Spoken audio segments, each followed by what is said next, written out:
Welcome to the Amen Podcast, where all men from all walks of life, backgrounds, and ages can obtain the tools on how to become alpha men from a Christ-centered perspective in today's society.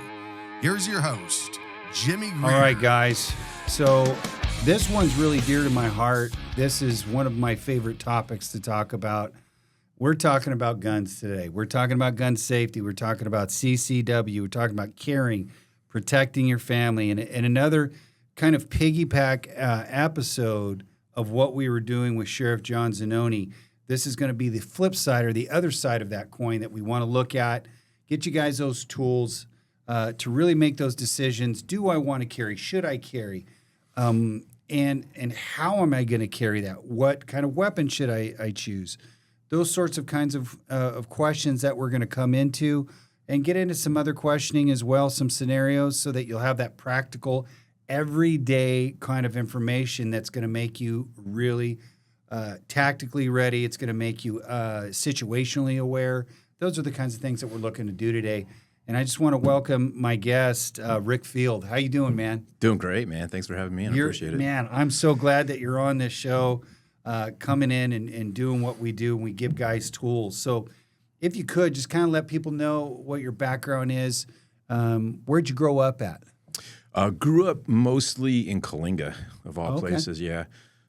Small farm community, riding dirt bikes, 10, 11 years old, grabbing a 22, going out with a bunch of friends and shooting rabbits out in the oil fields, that type of thing. So, yeah, needless to say, there wasn't a lot of, gun safety that was practiced back then. But, it was the 70s and the 80s, so it kind of was what it was. So, but that was my first introduction to firearms. My dad being a law enforcement individual as well. Yeah, he spent 35 years as a cop, too. So Sheriff or PD? He was Highway Patrol. Oh, Highway Patrol, okay. Yeah, all right. Yeah. And he was stationed over in Kalinga. That's what put us over there. Okay. And then about halfway through high school, moved over to Clovis. My dad came over, started working out in the Fresno office.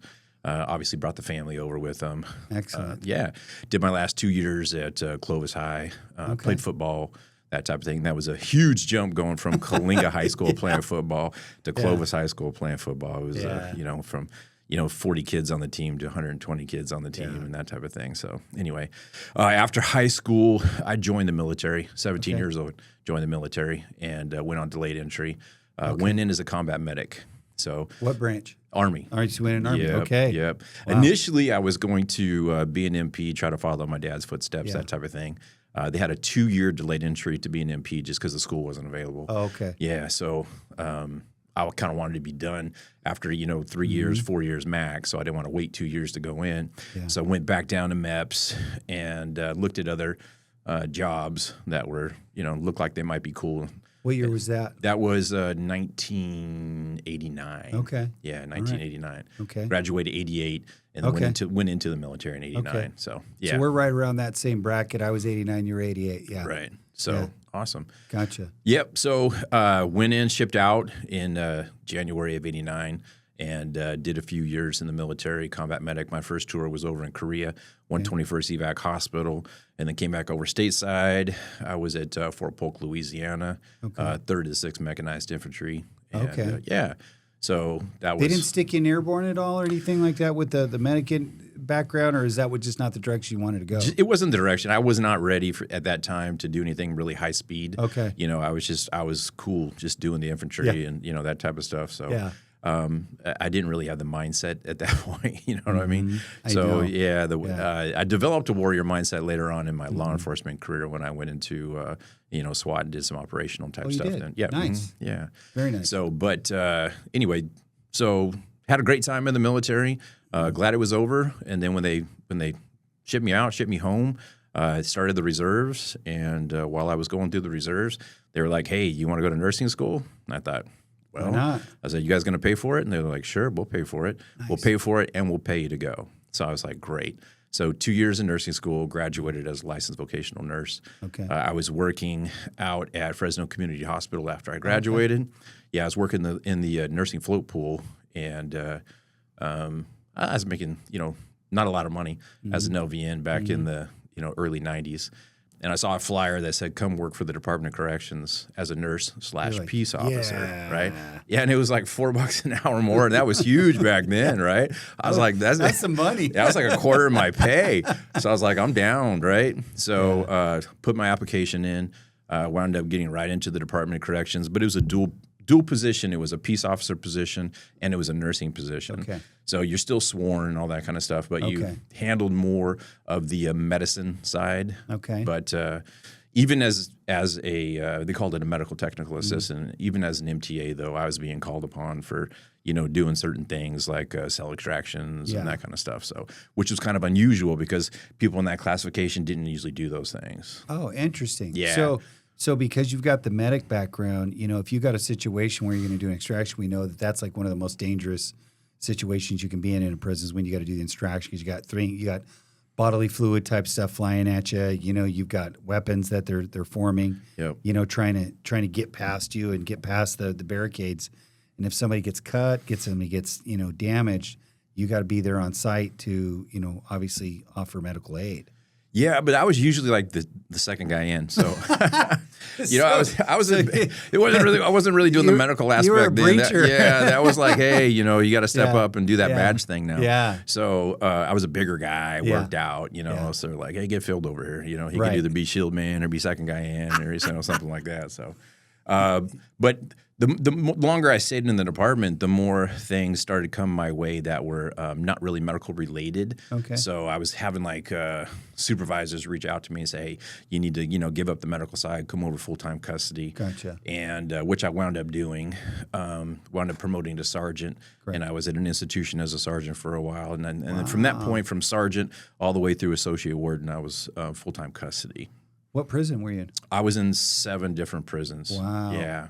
Were you ever a Soledad at all? No, I was never a Soledad. Okay. Yeah. I spent most of my time at Corcoran State Prison. Okay. Yeah, Makes sense. Did 7 years at Corcoran, and then I think I did 5 or 6 years at Kern Valley. And most of my time, 17 years of my 27 years, was done in high security prisons. Mm. Yeah. And then in 2020, I decided to retire. I turned 50, and in 2020. Why not? Yeah, well, it was that thing where I was going to break even on my paycheck, so why keep going to prison every day? Right. Yeah, and it wasn't as fun as it used to be. At 50 years old, and I was an administrator. Things changed. Things changed. I was an administrator, and every day seemed like it was 10, 12 hours with the drive and all that kind of stuff. Just gets old. Yeah, on my gym days, I'd wake up at 4 o'clock in the morning. I was at the gym by 4:30, 4:15. Working out for an hour and a half, going home, shoving food down my face, trying to get in the car to, rush to the prison so I could be at my first meeting at 8 o'clock in the morning. And for the last,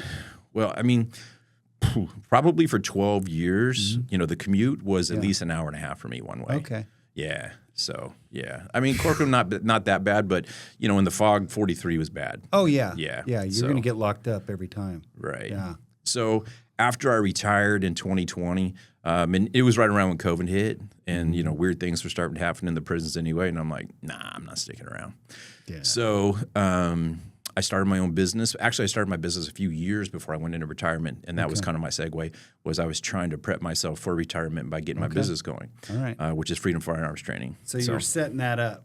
Yeah, I'm setting it up. Okay, good. Yeah, so I actually had a dealership too, a firearms dealership, and I was running. Oh, you did? Yeah, I was selling firearms for several years, and then. Did you have a shop, storefront, that kind of thing? I did. It was out of my house, and the city of Fresno decided that they didn't want to allow that anymore. So they said that because they did used to allow that. They did. Yeah, they sure did. Mm-hmm. Yeah. But about 2 years ago, I got notification from the city that was going to stop. Mas. Yeah, they're not going to allow that anymore. So I stopped selling firearms and then started doing the firearms training full time, which I was doing firearms training even back then. Oh, really? Yep. Okay. But and by the way, I became a range master in 1999 with the Department of Corrections. Nice. Yep.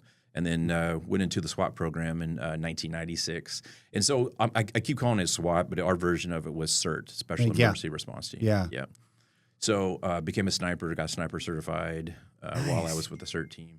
And where did they send you to go get certified for that? It was over on the coast, Camp West. Roberts. Oh, yeah, okay. Camp Slow, that whole area over there. Yep. So, but then I went through a few other sniper programs after that. I trained with Ron Fagoldi, who was the FBI sniper trainer. Okay. Yep. So I trained with him over in Concord.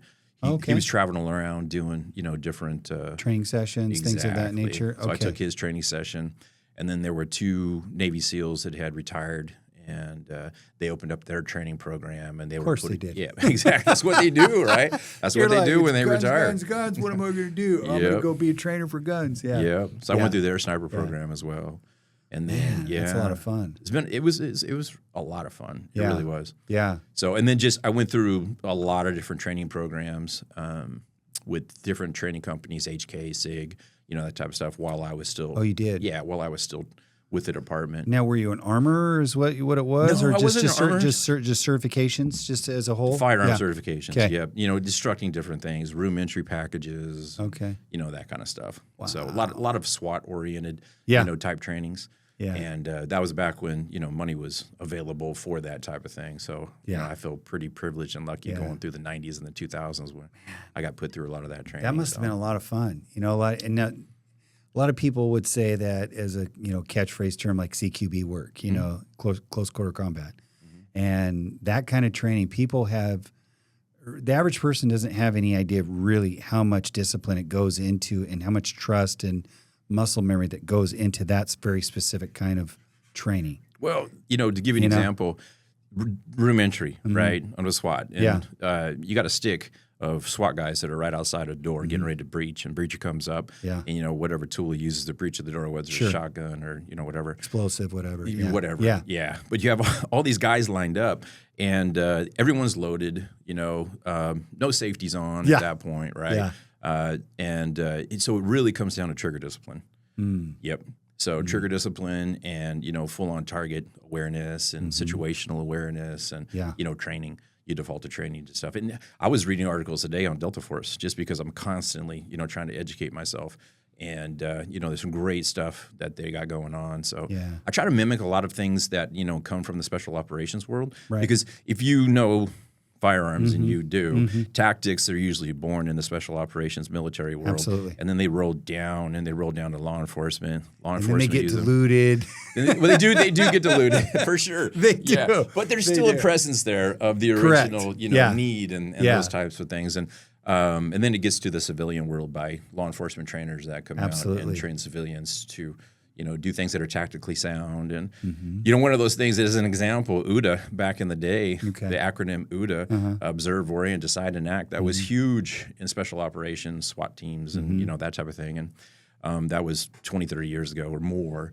And since then, the acronym has changed. It's become something different, the newest, latest, and greatest version of OODA. Right. But I want to talk a little bit about OODA later on when we get a little bit deeper into situational awareness and that type of thing. So that is, gosh, I want to dive into that, but I want to hold off on it because that's going to be some good, interesting stuff.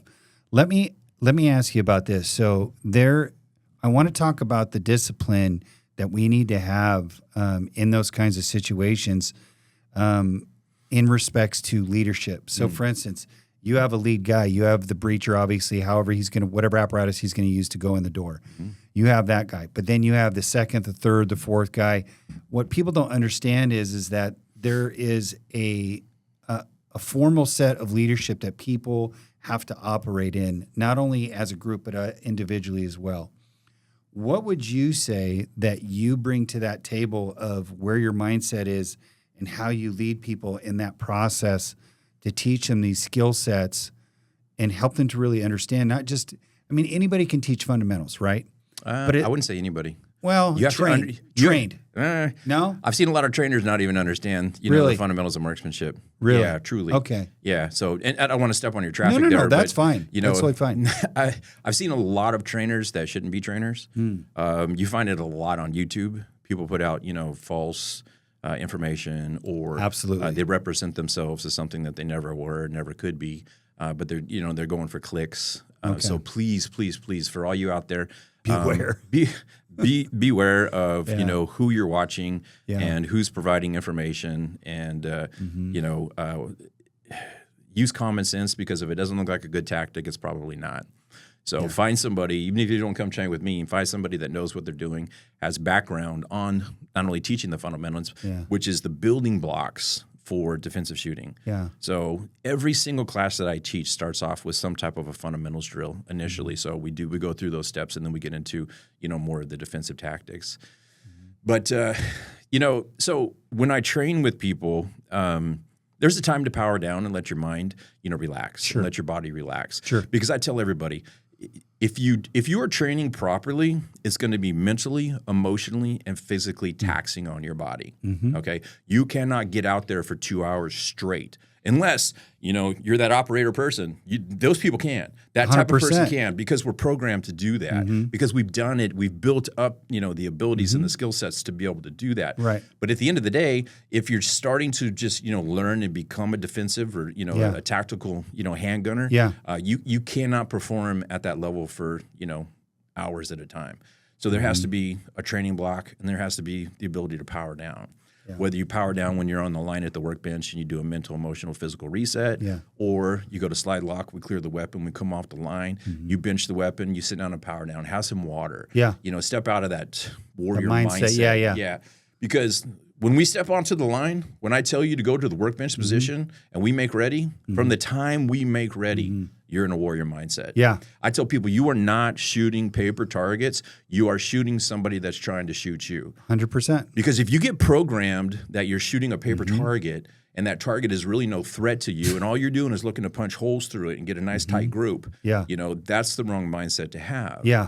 So, that's where the leadership, that's where the training, that's where the skill sets and the abilities come in to put your person that you're training into the right mental mindset and to help them develop the skill sets and abilities. Yeah. And I use the step process. So we start off with the fundamentals. In fact, I got a couple of guys that have been, training for a while. Yeah. I've never trained with them before, right? Okay. So I have to have an assessment period with them. So the first hour is going to be, okay, let's go through the steps of what do you know? What do you know? Yeah. We're going to start with the fundamentals. Have you been through a 5-step draw class? What does that look like? How do you present your firearm? Are you safe with your firearm? Those types of things. Yeah. And then once I develop a sense of what skill sets that person has, then I could develop a plan on how to do some training with them. Right. It's an assessment. That's what it ultimately comes down to. But before we step off of this topic, that's where a good trainer is able to recognize what that person's capable of and not train them beyond their skill sets to where, things start to get wonky. And by wonky, I mean unsafe. Yes, that's putting exactly your finger on the Yes. trigger when it shouldn't be. Moving unstable or, just that type of thing. Shooting Swiping too fast. people. I tell people all the time, I don't care how fast you could do a mag dump. Yeah. I really don't. Yeah. I care how what kind of hits you get on target. Right. You got to walk before you can run. Right. So show me you know how to shoot your firearm. You know control the recoil. You know how to grip it. You know how to stand. You know how to sight it. You know how to do all that kind of stuff. And then we'll build up to shooting quicker, doing accelerated pairs as opposed to control groups, those types of things. So 100%. I absolutely support that. That's a mentality that I always step on the line when if I'm outdoors or indoors training. You have more freedoms when you're outdoors. Obviously, you can do different things, but the mentality is still that I do a warm up is what I do. So I get my gun ready and I'll throw down maybe 2 magazines just to kind of get the recoil going, get the juices flowing. But then there's the mindset of, okay, now when I'm going to do time drills or something draw, acquire target, all those things. Little stress, push. Walk and shoot, that sort of thing. To understand that, I'm not thinking like, okay, I'm just doing another drill. I'm thinking, are there multiple targets? Is there a person behind this other person? And how good is my trigger control to make sure that I'm actually hitting the target that I'm looking at, right? Yep. So that's the mentality that I personally have tried to work on through the years and go from a beginner gun operator to much more advanced. Now, am I saying that I'm advanced? No, I'm saying to better my skill sets. I think that, I don't want to leave this out because I never, want to leave this topic out of the conversation. And this conversation is, the first thing is I don't ever want to put somebody down. That is not my mentality. It's not my mentality to say everybody needs to get shot. Let's go to, guns. That's a lot of people's mentality, unfortunately. I want people to live. If that means that I can walk away from the situation, because I am a follower of Christ, and I don't want to put somebody down. Listen, your firearm is your tool of last resort. 100%. You got a lot more, or you should have a lot more tools in your toolbox. 100%. You should have verbal judo right off the bat. You know what I mean? So good. Talk yourself out of the situation. And by the way, if the only tool you have in your toolbox is a firearm, and you wind up in a defensive shooting, it's a very thin line between second-degree homicide and a defensive shooting. The things that come out of your mouth, how you perceive yourself. I tell people all the time, don't laser engrave the Punisher on your firearm. Yes. Not a great idea. No. And I tell people, every one of my classes, I tell them the same thing. I tell them, if you have a lethal force option, you should also have a non-lethal force option on you. 100%. Because most, I'd say, probably 90% of conflicts can be handled either with verbal judo, finding an avenue of escape, just leave, just turn around and walk away, right? Or use of pepper spray. Right. Yeah, and pepper spray seems to be the most effective when it comes to, a non-lethal force option, right? Yes. So there's a lot of things that contribute to, mental mindset and understanding. But the one thing that I want to stress, very, very important, is do not get into an ego battle. Yeah. Because if you get into an ego battle and you are seen as the aggressor, you're going to jail. You're going to prison. Yeah. You're going to prison. Yeah. Jail first and then prison afterwards. Yeah, 100%. Yeah, because who the aggressor is, it will determine, at least in part, there's a lot of other factors as well. But if you were determined to be the aggressor, guess what? Self-defense is not on the table anymore. It's not. Yeah. Even in a Second Amendment friendly county where everybody, well, I shouldn't everybody, but a lot of people support the Second Amendment. Yes. But, don't be the aggressor. Don't get into an ego battle. Don't escalate something into a gun battle. No, that's a good word. The law of escalation. So a lot of people don't understand this. So you're at 0 and then you're matching that escalation that the person is. But all the time you're trying to de-escalate that situation. I'll give you a scenario. So there was a shooting that was down in L.A. and there was a guy that was a CCW holder, and I talked about to this situation with John, and so he is in the city, but he has county sheriffs responding and city as well. County's the one that issued his CCW. He had 3 aggressors while his family was coming in the entryway, and he actually had to defend it. They ended up suspending. I mean, technically, they took away his CCW because he's not allowed to have it. They just put it on indefinite suspension. I saw the video, by the way. Right. And I know exactly the shooting that you're talking about. Right. Yeah. And I always forget the guy's name. But so when you watch that video, you know that there is clear and present danger. The guy had every single right to respond the way that he did. But the weird thing that just blows my mind is, how does the city control a county-issued CCW from suspension?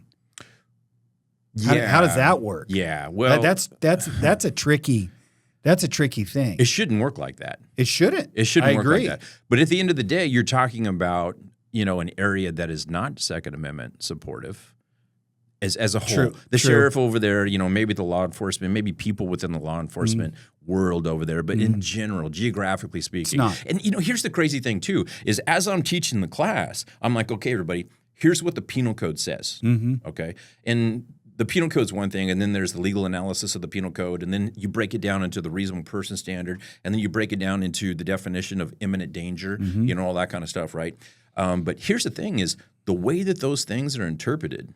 It should not be interpreted differently in Fresno than it is Los Angeles. I completely agree. Or different in Fresno than it is in, up in the Bay Area or someplace like that. Do you think, though, this is what I get into when it comes to the law, because there's letter of law and then there's spirit of the law. Sure. So really what the questions is when you have an attorney or a judge is, are you litigating that, or are you going to be judging from the spirit of the law or the letter of law? How's that going to work out and play out for that day? Well, you just brought up the criminal justice system. Okay. So I could sit here for about 10 hours and talk about the criminal justice system. But one thing that I want to tell people is there's a program out there on A&E, and I got to give it props. Okay. It's called It's called Accused, Guilty, or Innocent. It's on A&E, right? Gotcha. So what they do is they take a lot of self-defense cases. It's not all self-defense cases, but about 90% of the ones that I've saw, and I've watched 6 seasons so far, are self-defense cases. Okay, and they take you from the beginning, and sometimes it's the situation was caught on video camera, whether it be closed circuit or a somebody's cell phone or something like that, and they take you through the incident that got the person charged in the first place, right? And they work you all the way through the trial. They give you it is play by play. Oh, it is amazing. Really? I mean, almost play by play. If it were play by play, it'd be forever. It'd be a 1 month program or whatever for one episode. But they really do a good job of explaining what's happening. Okay. So from what I've been able to gather, from this, relative to the criminal justice system and somebody being charged with the defensive, shooting or secondary homicide, is that the jury gets it right about 75% of the time. Okay. So that quarter, that's the variable that you got to play with. So first of all, you got to first of all not get charged, right? Okay, let's just go there, right? How about not getting charged, right? Yeah. But then the other side of it is you can have a good defensive shooting and still go to prison. You can, and from what I've seen is it's a lot of who you hire as an attorney. Yes. And who the prosecutor is. I've seen cases put forward where the prosecutor just wipes the floor with the defense attorney, right? Yeah. And I'm sitting here going, wait a second, I see what's happening here.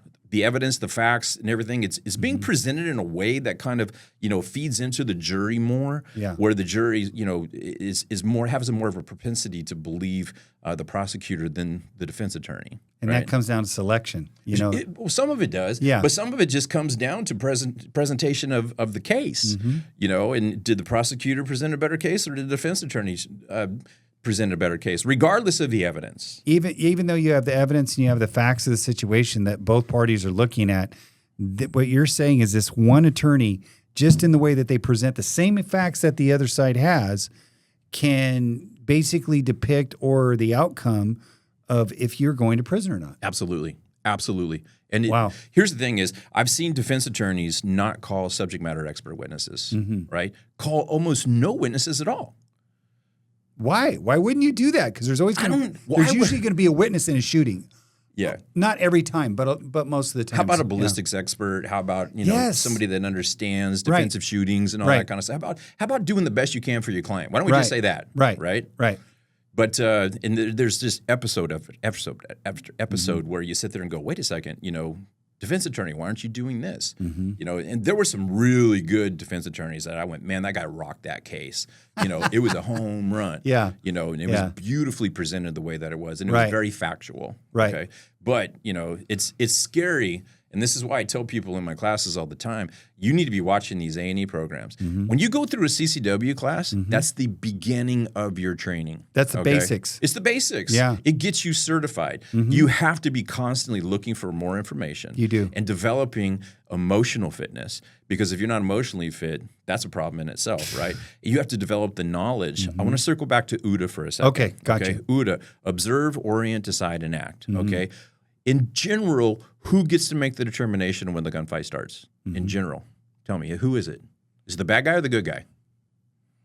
Depends. Well, generally, yes. 90% of the time. It's going to be the bad guy. It's going to be the bad guy, right? Yeah. So if the bad guy gets to make the determination of when the gunfight starts, right, the good guy is starting from a time deficit. Yes? Correct. Okay. Correct. Do we want to, as the good guy, as the defender, do we want to shorten that time deficit? Absolutely. Or do we want to lengthen that time? We want to shorten the time deficit, right? 100%. Okay. Yes. That's how we make up the time deficit is through emotional fitness, through knowledge of the laws, through abilities and skill sets with your firearms, being aware and living in your world. These are all things, and this is just a couple, right? I have a laundry list of things that people need to take in consideration, right? To shorten all in seconds of having to all in unholster your weapon. seconds. All in seconds. Everything. But think about UDA. Observe. You're watching what's happening in front of you. You're orientating to it. You're deciding what you're going to do about it, and then you do it. You get to the act part, right? If there's a mental breakdown, an emotional breakdown, a knowledge breakdown anywhere in that cycle, it is going to lengthen your time in that. Your time deficit. It's going to lengthen your time deficit. Yes. Right?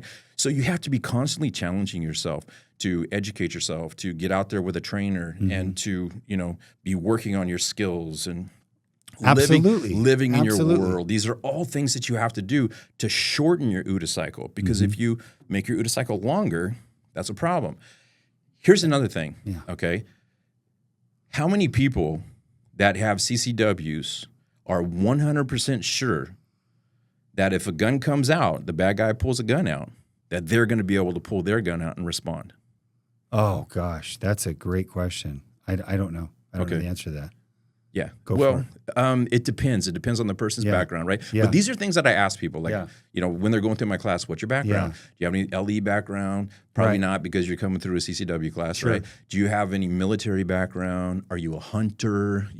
What type of weapons experience do you have? Have you ever taken a life before? Not necessarily a human life, but a life in general, an animal or something like that. Yeah. Can you kill? Yes. That's the question. Yeah. Can you kill? And if the answer is, I don't know, you don't need to have a weapon. Well, in my opinion, or you need to start building your emotional fitness. True. Right? And you can't do that by going out and sticking, your gun in people's faces.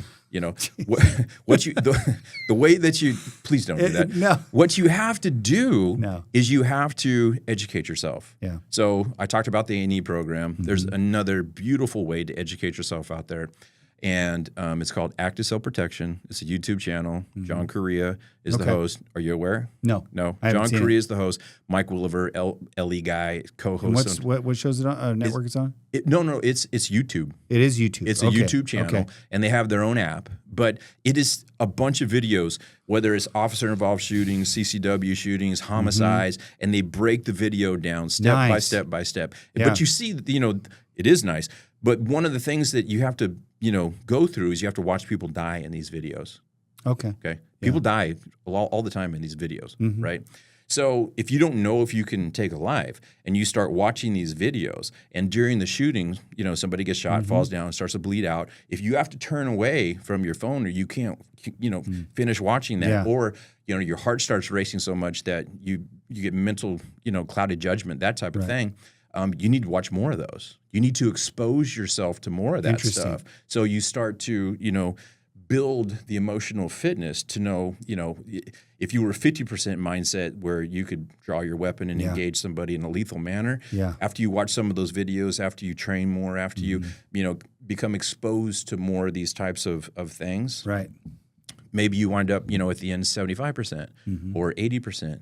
You'll probably never be 100%, because the 100% are the people that have, been involved in the situation and know how they're going to respond because they've had it military, those types of people. Yeah.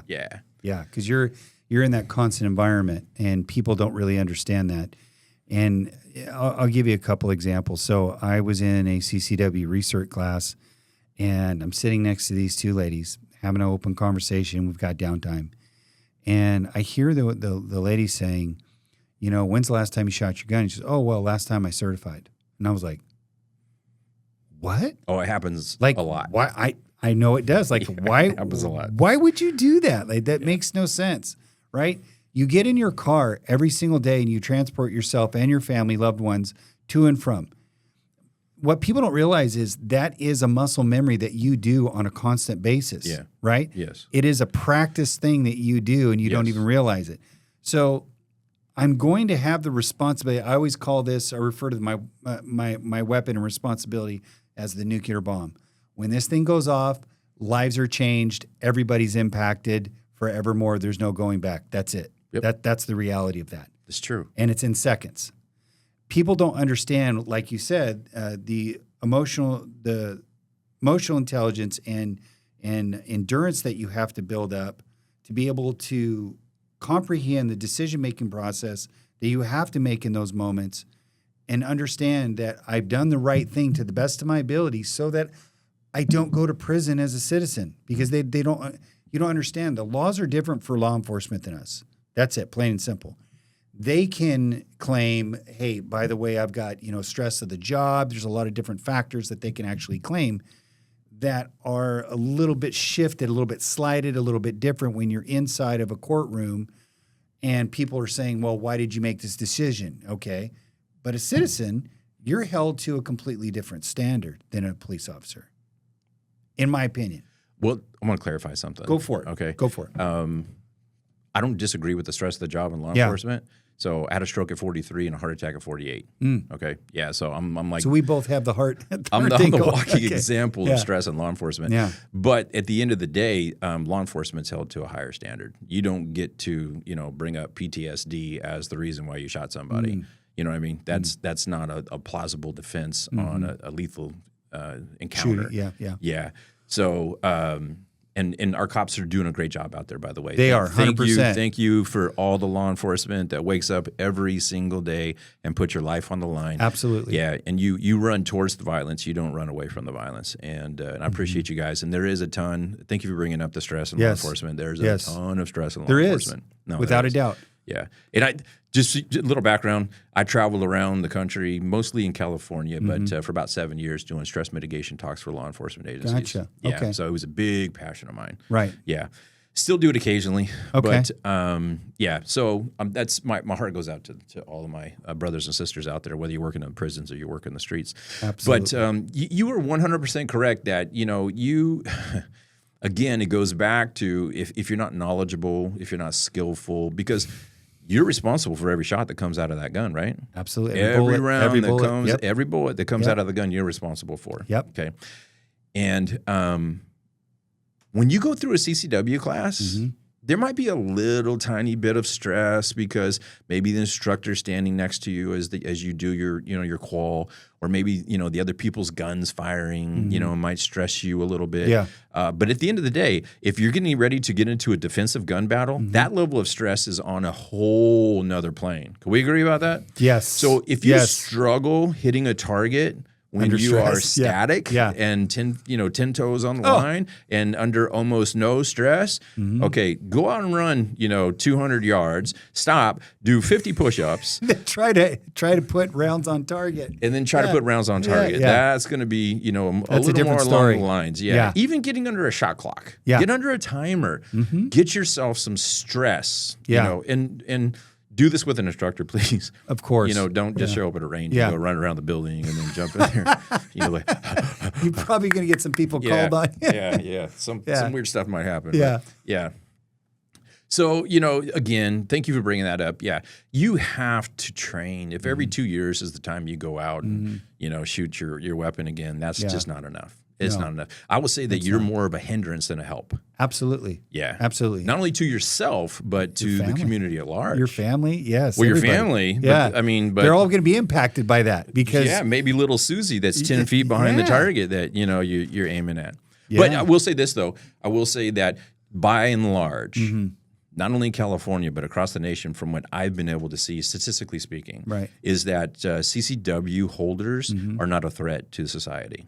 No. By any means. No, because we're law-abiding citizens. Law-abiding citizens, and nobody's out there, vigilante type. I shouldn't say nobody, but from maybe somebody we're not aware of. You never know. But by and large, they're citizens, they're armed citizens doing the right thing. Right. Okay, and we're not hitting unintended targets, continuously and that type of thing. So no. Yeah, so I don't want to paint a picture that everybody that carries a firearm in a CCW situation, should is be that guy. Yeah, or that guy. There are those people out there, but it's certainly not everybody. It's not the norm. No. It's definitely not the norm. One of the things that I was showing people earlier. So this is my carry. It's Glock 21. It's 45. The only thing that I have done to this is put a grip on that. Yep. And so ultimately, what I've done is, so that the camera can see that, is that I have had no trigger work done on this whatsoever. I have not put any enhanced sighting on this whatsoever. This is typically what you would call a very plain Jane CCW carry. So it came with those sights? It did. Oh, Wow. with the night sights. Yes, correct. Sorry, you can't see that. He can see it. So the night sights, yes, they are on there. Okay. And so, Well, you put those on there. yeah, obviously, right? yes, Okay. we did put those on there. Got you. But outside of that, one of the things that I'd learned early on, and what my instructors had told me, anything that is going to make this more of from a legality issue is the more proficient I make this to in a litigator's mouth or their thinking is the more efficient I can make this kill somebody is the more probability that I'm going to go to prison. That was the perspective. Now, like you said, people that will put engravings, death to all or something like that, something crazy. You're Shoot putting them things, all, let God yeah, sort them out. yeah. Those sorts of things. I think that you're asking for some unwanted trouble, in perspective and perception. I won't say I think. I say I'll know. I know you're asking for trouble. Yeah. So, but this is the way that I carry because it's the way that I practice. It's the way that I train. It's my everyday. Yeah. And I know this is going to go into gun jail if I ever have to use it in a shooting. I'm going to be okay with it going away. But people will go out and they'll go get these 1911s and get them all tricked out and have this really nice weapon. But the likelihood of you getting that back is very low because it's going to go into evidence. It's going to be in there for a long time. Yeah. But typically, from what my understanding is, you can correct me if I'm wrong, is that they don't want to give that weapon back. It's a huge process to get your weapon back. Not really. No? So no, not really. No? And once it goes into law enforcement jail, if you've been charged, yeah. If you're going through the criminal justice system, yeah, you'll probably never get it back.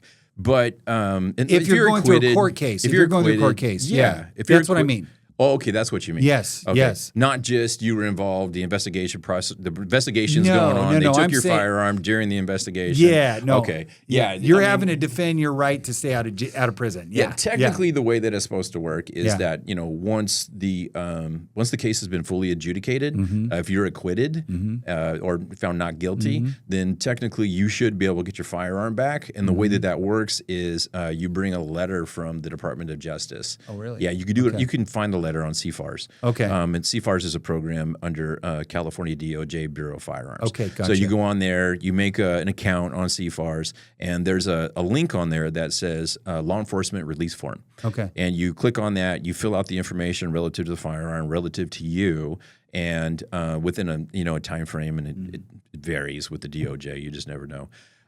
Just count on it being slow. It'll be slow. Yeah, you'll get a letter back, and you take that letter. The letter says that you are the rightful owner of that firearm, and that there is no reason why you can't, be in possession of that firearm Correct. again. The DOJ has access to CLETs and everything else to figure out that the adjudications happen as long as the court has reported that information It's to filed. the DOJ. In a timely manner. Then you'll be able to go and get your firearm back. That's good to know because I think that there's a lot of people out there, including myself, which I'm learning as well, that what we do when we go through this process where you actually have to defend your shooting that you're involved in to where it may go south, right? You may be in that situation where you'd have to hire somebody to say, listen, someone also told me and said that the way that you keep yourself out of prison is going to be always, it's going to come down to what your statement is. How well can you record what your statement is when you're in the position to actually give it, right? Yeah. Yeah. So a shooting happens. You're in the position, right? You've called 911. Yep. Walk somebody through that, what a person's response should be so that they know I haven't made any errors or mistakes in that process. Because I don't think a lot of people know. It's simple. Do not give a public interest statement. Okay. Don't talk to the police at that point. And what's your legal response that you would advise somebody to say? Well, let's dial back for a Okay, second go because for the it. reason why you don't want to give a response to the police, it's not because you have something to hide, Right. and it's not because you don't want to give a full statement. But the fact of the matter is, you've probably just been through the most stressful situation in your life that you've ever gone through, and you probably ever will go through. And we know that when you're involved in a defensive shooting, especially when you take a life, you get tunnel vision, you get clouded thinking, you've had an adrenaline dump, you got cortisol rushing through your system. Absolutely. You are out of your mind. Not in the moment where you use the force, you know, but as a result of everything you just went through, you're not in the right mental state to be giving some type of a statement to the police. You're coming down off of all that just happened. You're not even coming down yet. No, it hasn't even peaked yet. You're still releasing all these hormones throughout your system that, will take hours to come off of. Okay. So the fact of the matter is, officer comes and says, hey, what happened? Officer, I want to be able to tell you everything that happened, but I'm not in the right mental, emotional, or stress position right now to give you a statement. I like to speak with the attorney before I will give you a statement, but I'm fully willing to cooperate, and I will cooperate after I have spoken to my attorney. Okay, and so let's back up just real quick. Yeah. So I make my call. I want to walk people through that. So I make my call to 911. Yes. Okay. Yeah, I made the call. Right. What do I do as a CCW holder with my weapon? Everything. How do I present that whole package point of when the officer is going to show up? Well, let's go back to the 911 call. Okay, because you want to establish during the 911 call that your use of force was necessary to defend yourself against an immediate danger, an imminent threat of death or great bodily injury. Imminent threat. Yes. Just quote the penal code. Yes. Because that's what matters. Not the circumstances of the facts of, of the case at that point. Just the fact that you were forced to defend yourself against a threat, a deadly threat that was imminent. Okay. I didn't want to do this. This person was the one that made me do it. Right? Yeah. Okay. All right. Now, the very next thing that you want to do, if not the first thing you want to do, is request medical assistance for that individual you just shot. Right. Okay. Because if you don't, it looks like you don't care about the, So please request medical aid for yourself or anybody else that needs medical aid. Okay. And then give them a description of yourself because you may not be the only one that's calling 911. Right. And people's perspectives of what happened in that shooting could be completely opposite of what you just went through. Absolutely. You could be seen as the aggressor. Okay. So, I'm wearing blah, blah, blah, blah, blah. The individual who threatened my life is wearing blah, blah, blah, blah, blah. Okay. They're currently on the ground, they're not responsive or, they've been shot, but they are responsive or whatever that looks like. Right. Okay. And then what do you do with your firearm? Well, if the individual is non-responsive, put your firearm away. Okay. Okay. Do not have your firearm in your hands when the police arrive. Some people and some instructors, and I want to get your take on this because each instructor varies on how they do this. Some people will say, drop your mag out and put the slide in the back position with no, obviously, ammunition and lay it on the deck. That's what some people have instructed. All right. Well, here's the problem that I have with that. Okay. I have seen people get shot, go to the ground, be unresponsive, bleeding out, and then all of a sudden reanimate and then get back into the fight. Oh, goodness.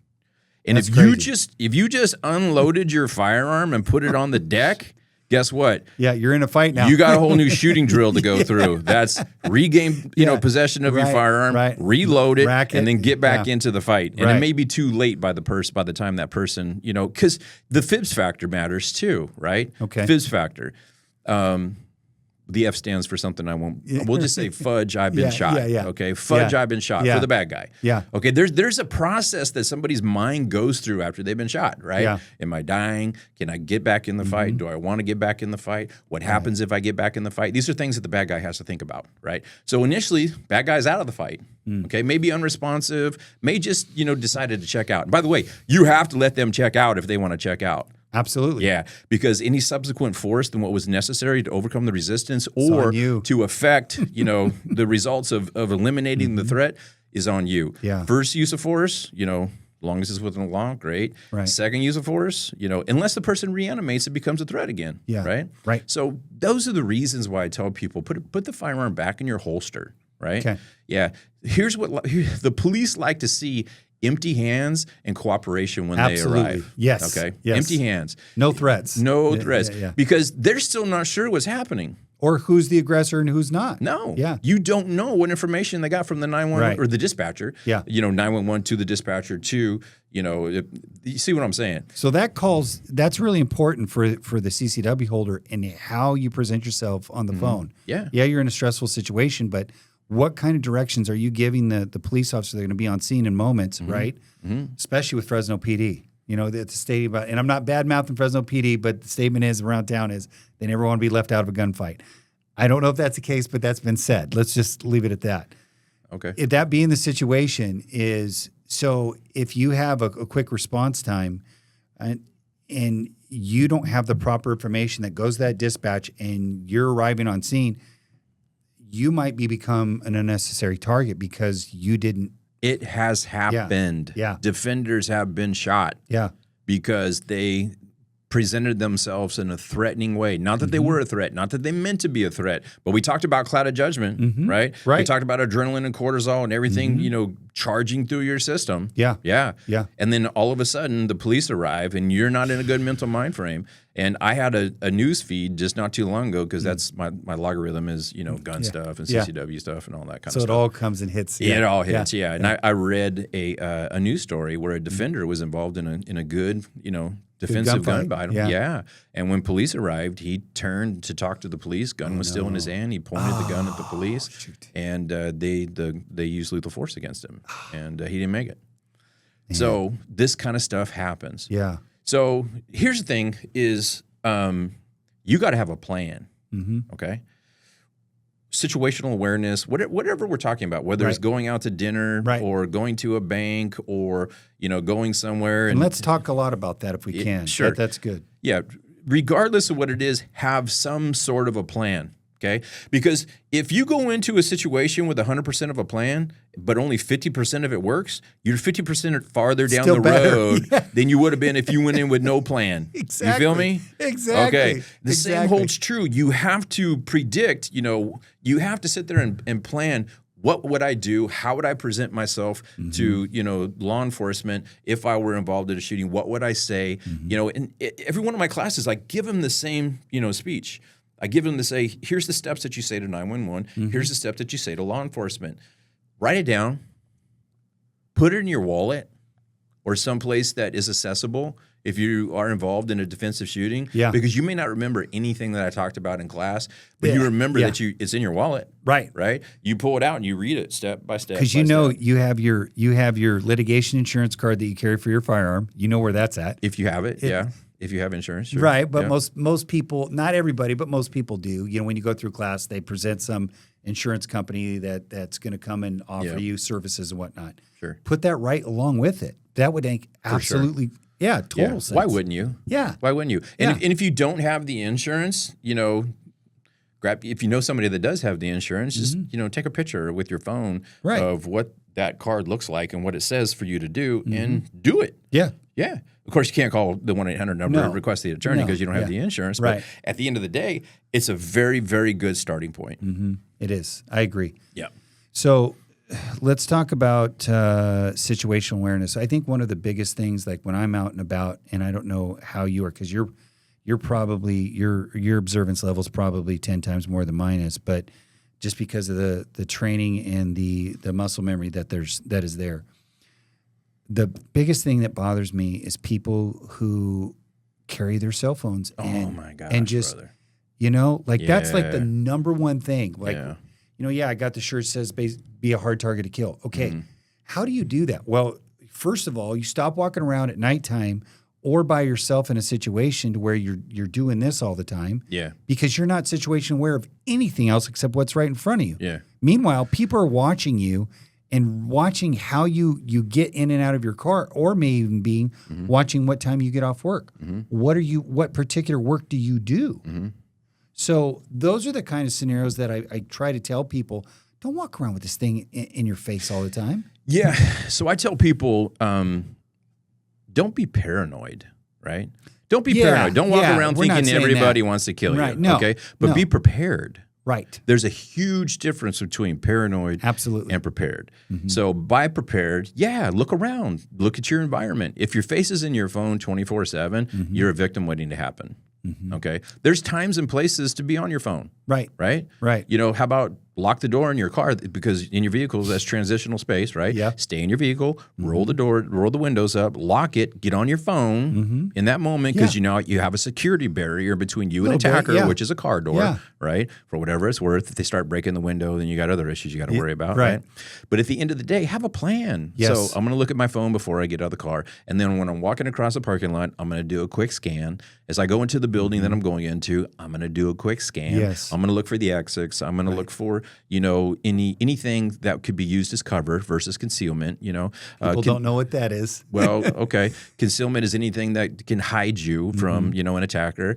Cover is anything that can protect you, such as gunfire from an attacker, right? So, you know, look for cover. And, you know, if something does jump off in here, that's cover right there behind that desk, behind that wall, wherever that looks like. That's where my exit strategy is going to be. There's 2 exits in the back of the building, 2 in the front. You know, I don't want to be too far away from either one of those exits. Absolutely. That kind of stuff, right? So it's vigilance, it's being prepared, don't be paranoid, and it's putting yourself in a position to win, okay? So if you have so many things going against you that, you know, you don't have a plan, you didn't think things through, you're not living in your world, you know, you're violating the rules of stupid. Do you know the rules of stupid? I don't. You don't? Don't be in stupid places, doing stupid things with stupid people at stupid times. Okay? Or don't do stupid things to get stupid prizes. Or that. Sure, a little different, but kind of the same.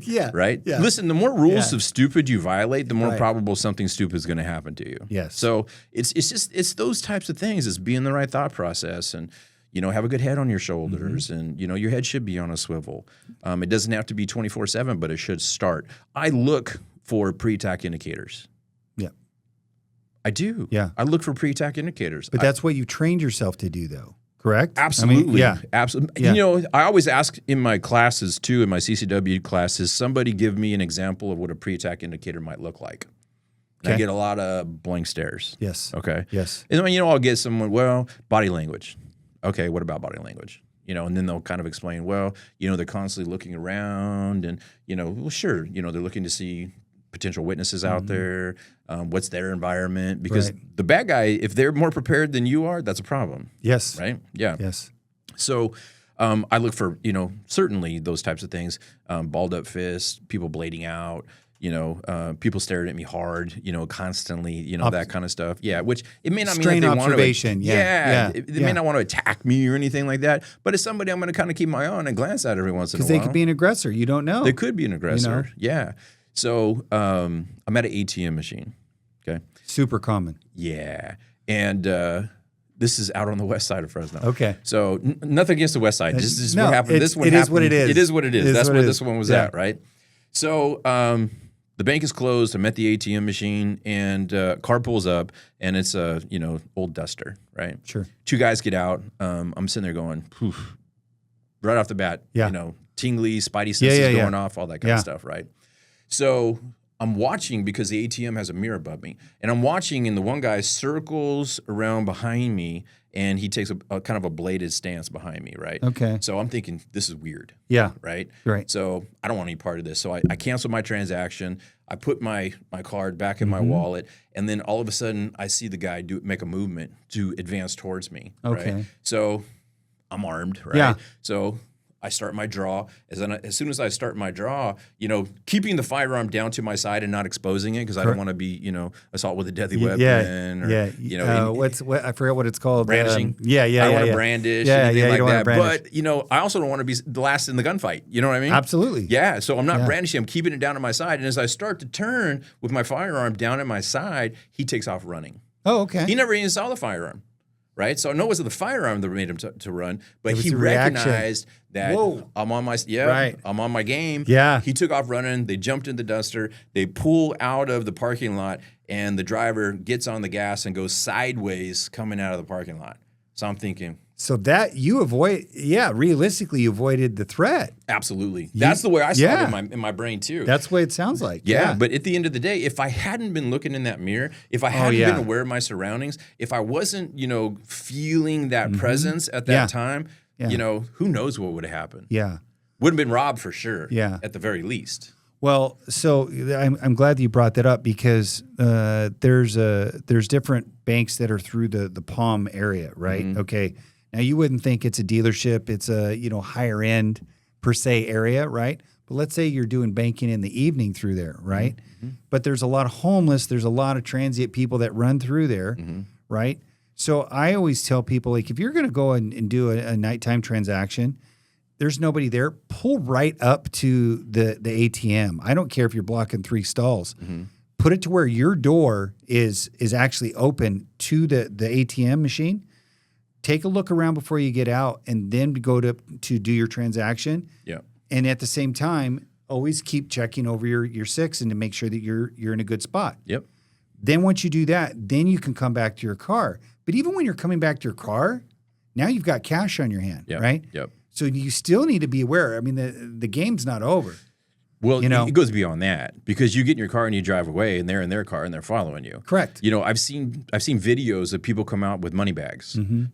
Decent sized bags. Yeah. And they got money in there. Right. Right. Because it looks like it's full. It's not empty. So they did a withdrawal, and people are staking out. Bad guys are staking out that bank, and then sees an individual leaving with a money bag, and then follows them to their house and attacks them. Yes. Or their place of business, Right. or that type of Wherever thing. they're heading. Wherever they're headed. Yeah. So I saw a video not too long ago, and it was a woman who wasn't sure if somebody was following her as an attacker or just happened to be going in the same direction. But something looked amiss to her. Something didn't look right. Okay.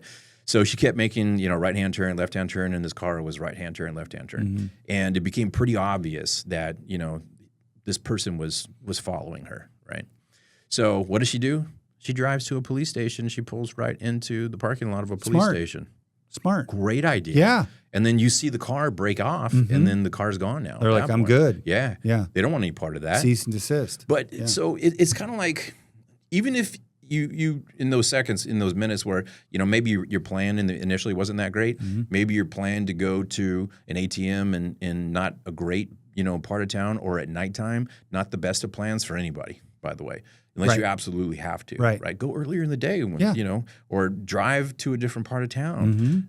Take the extra step. It may be less convenient, but there's less of an option, less of a possibility of being attacked. It's think about those things in those moments, or come up with a game plan. Having a plan. I would like to think that the lady that pulled into the police department was like, man, what would I do if what would I do if you have those people that are constantly in that frame of mind? What would I do if, right?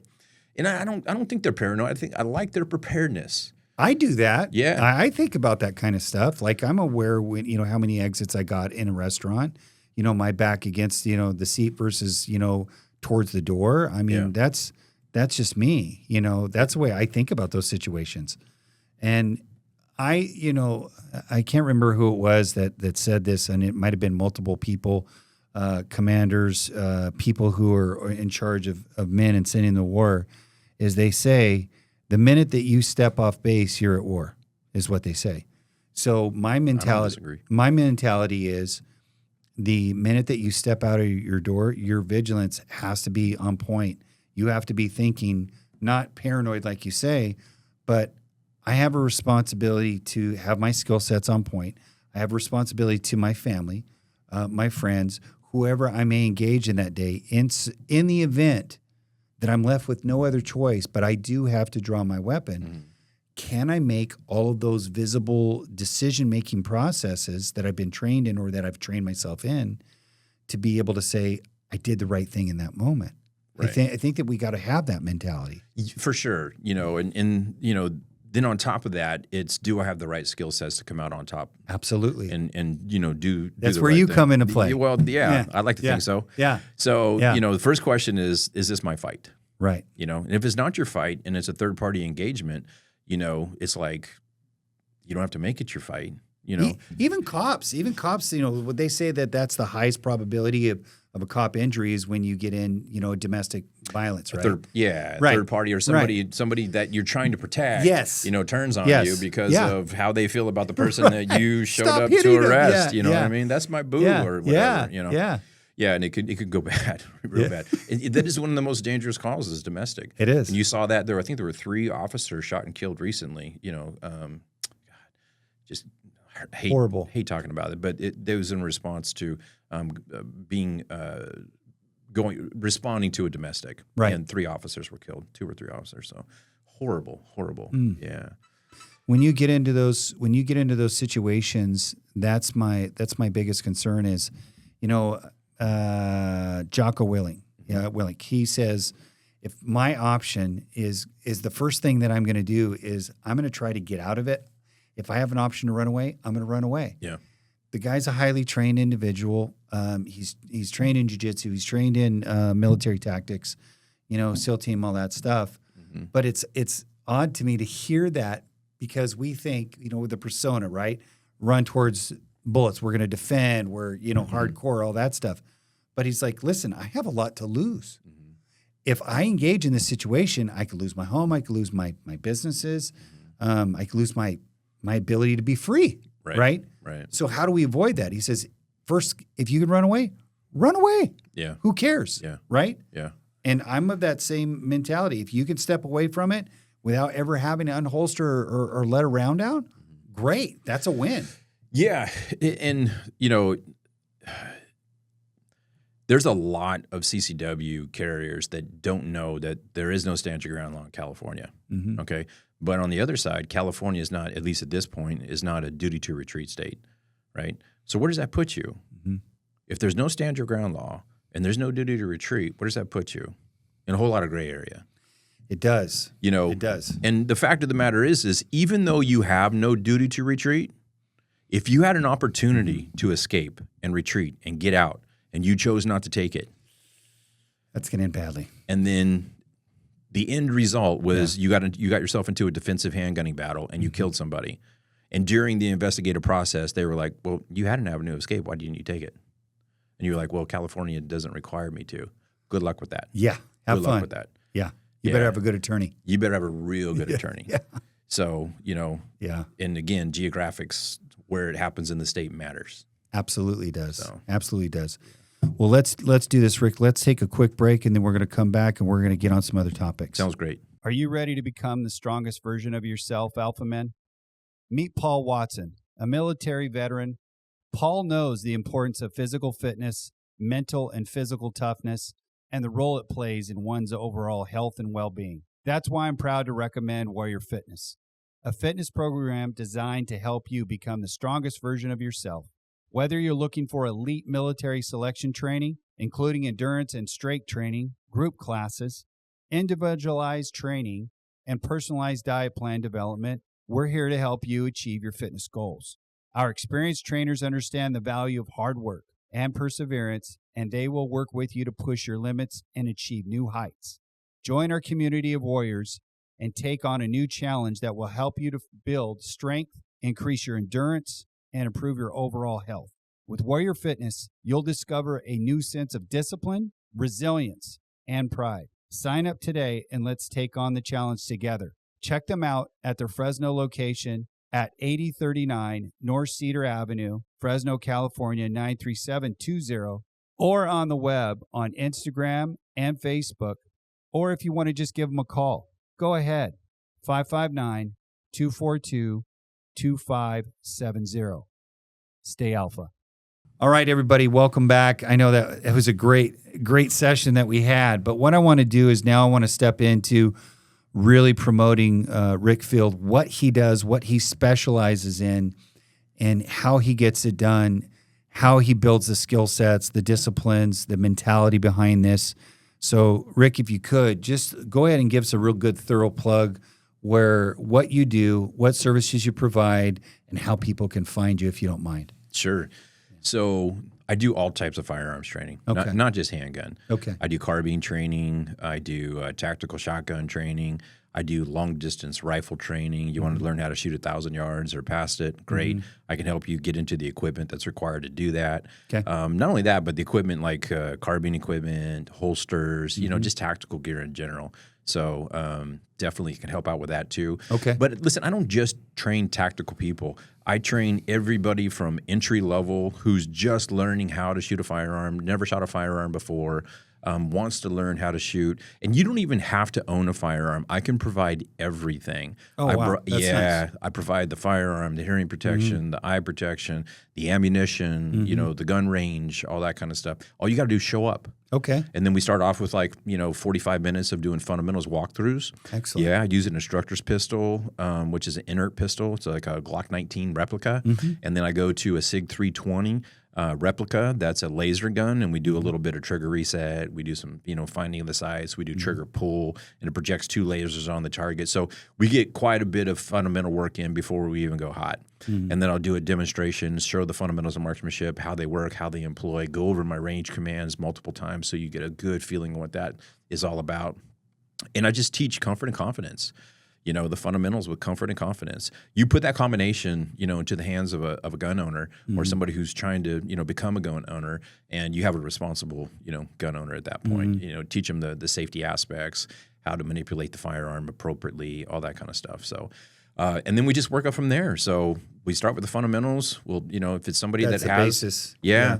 If it's somebody, I have a couple people that retired, law enforcement that, haven't shot that much. They want to come train with me. So, they're like, hey, treat me like a beginner. I'm like, well, let's, we'll do an evaluation and see where you're at. Because I don't think we need to go all the way back to the fundamentals, but we might, Yeah. So just that. And the fundamentals of carbine, the fundamentals of long range shooting. Yeah. So kind of all across the board, everything firearms related. And here's the thing about firearms, and it's very similar to if you train with open-handed skills, right? Okay. You've probably heard people say that if you train with open-handed skills, whether it's Brazilian Jiu-Jitsu, boxing, whatever, 6 months of training is going to get you better than 80% of the people out there. Absolutely. Right? Yes. It's the same thing with handgunning. Yes. 60% or 6 months of training is going to get you better than the majority of the people out there, right? Agreed. But don't stop with that. Keep going, whether you train with me or somebody else. So what we know about handgunning, especially defensive or tactical, is this perishable skill set. Even the fundamentals of marksmanship is a perishable skill set. So you need to have refreshers and that type of thing. So you can find me on the internet. You can find me, I have Facebook. My Facebook is, I'm under Rick Field. And then my business page on Facebook is Freedom Firearms Fresno. Okay. My Instagram is Freedom Firearms 2024. Okay. I do have a website. My website is Freedom Firearms Fresno, and there's a contact click on there too. Okay. Yeah, where it goes right into my email. But my email is freedom-firearms@att.net. So you can reach out to me there too. That's outstanding. Yeah. That's good stuff. So believe me, I'm on Google, my Google review Okay. page. I have, I think 70 5-star reviews right now. Okay. Yeah. So Good. nothing less than a 5-star review. And listen, if you want to find a good instructor, look at their Google reviews. Okay. Okay. And read what people are saying about that instructor. And if it seems to match what you're looking for in an instructor, then that's your person. Yeah. Whether it's me or somebody else. Right. So you have to be comfortable and confident with the instructor that you're training with. Do you ever teach any medic or any response? Because that's another end of it too as well, which people don't realize. Can you do a tourniquet? Do you know how to apply that? Right? Some basic. Do you do any of that at all, or do you kind of stay away from that? Outside of, because I'm not sure if I mentioned it or not, but I work at Fresno City College at the Police Academy. Okay. And we do. No, we didn't hear about that one. You didn't hear about that? Yeah. Okay, so I teach out there. I teach the firearms portion, and we do a lot of not a lot. We do some training out there on application tourniquets. How an officer can treat themselves in the field if they get a gunshot wound, that type of thing. Yeah. And when I'm on the range, I always have a tourniquet on me, and I always have a gunshot kit. That's sad a that trauma you have kit. to, but you do. But You do. it's the fact of the matter. My insurance even requires it. So Right. yeah, so it's always around. But outside of that, I probably should, thank you for bringing that up, Yeah. teach a course like that Yeah. for, defensive handgunners. Because it makes a lot of sense to have some level of a trauma kit. It's another skill set. Something that's on your person. Yeah. There's a lot of people out there that carry them. I have one on my pack. I carry it wherever I go. You never know when you're going to need it. You just don't. You don't plan. Yeah. Sunday at 3:00, I'm going to use it. You don't know. Yeah. You can always make hasty, tourniquets and that kind of stuff, but sometimes they work, sometimes they don't. Yeah. So, Yeah. And pressure dressings, sucking chest wounds, sometimes you just don't have the things around that you need to be able to treat those types of things. So Agreed. it does kind of make sense to have an aid bag with you. Yeah. And you know what? That's just going to make you Or in your vehicle. that more proficient as a shooter, because it gives the other side of the coin responsibility. Yeah. If I'm shot or another person is shot, that's It goes a long way with the jury too. If you're involved in a defensive handgunning battle and you apply some type of medical aid, and you're not required to, but it may go a long way with the jury. So yeah, because you're not this bloodthirsty killer with a handgun. Right. You're actually trying to protect life and save life, and unfortunately, that person ended up on the end of your muzzle. Right. So that's the way it goes. Man, there's so much more. I mean, we might have to do a round 2 on this. To be honest with you, that was pretty good. I'm down for round 2. Man, I appreciate you, Rick, coming out. Thank you so much, man. Thank you, it was such a good one. I enjoyed it. It was so good. Again, guys, look for us, on all our platforms, wherever you get your downloads at. Please, if you are interested in CCW work, gun training of any sort whatsoever, please contact Rick Field and look him up and give him a shot, okay? Thank you for that. Yeah, no, without a doubt. Thanks again. Until next time, guys, as I always say, be a hard target to kill, okay? All right, we'll see you. Hey, Alpha Men, if you're enjoying the show, check your comms and look us up at amenpodcast.cc, where you can find all of your favorite shows and new releases. Stay Alpha.